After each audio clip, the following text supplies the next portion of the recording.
Welcome back. There's a political face-off between White House hopeful Mike Huckabee and Rush Limbaugh. It all started when an unnamed Huckabee supporter badmouthed Limbaugh on a web posting. It said, quote, "Rush doesn't think for himself.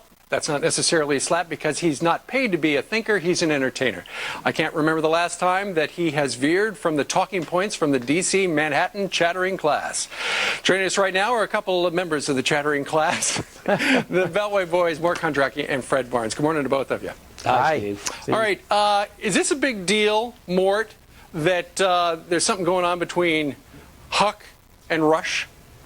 Well, this all comes under the category of slights on the right, and it took only a slight slight, as a matter of fact, on the part of some unnamed person who was identified on a blog as a prominent Huckabee supporter in Washington, who said what you quoted as saying, and also said that Bill Clinton made Rush Limbaugh, and that Rush is hoping that Hillary gets elected so that he can be the voice of the opposition, da-da-da. So that was it. So then Rush decided to unload on him, and his massive ego was bruised, obviously, by this little prick, and so he unloaded on Huckabee, and it's been going on ever since, and now Huckabee is pleading for mercy, and Rush ain't giving it to him. Fred, this is, nobody's bigger than Rush Limbaugh. You don't want him against you.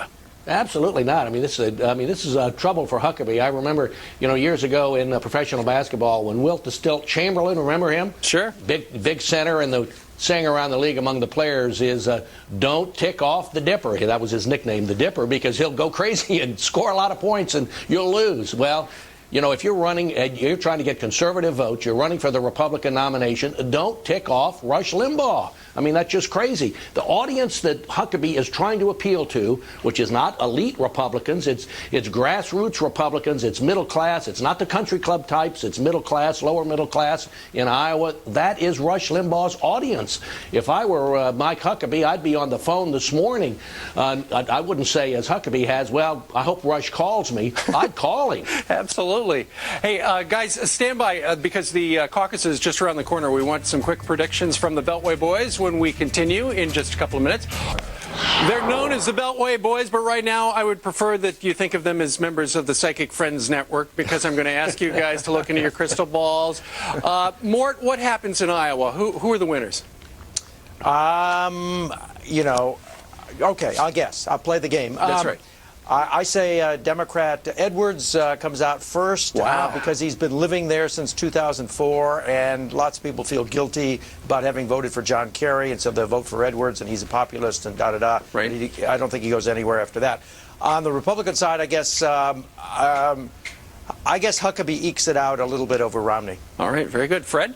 Well, as someone Mort and I know named John McLaughlin used to say, wrong. I think Huckabee has probably peaked in Iowa. Romney wins, setting up a real clash with McCain in New Hampshire on January 8th. On the Democratic side, Obama. He's got the momentum. You'd rather have that than anything Hillary Clinton has, or Edwards for that matter. All right, Mort Kondracke and Fred Barnes, we thank you very much.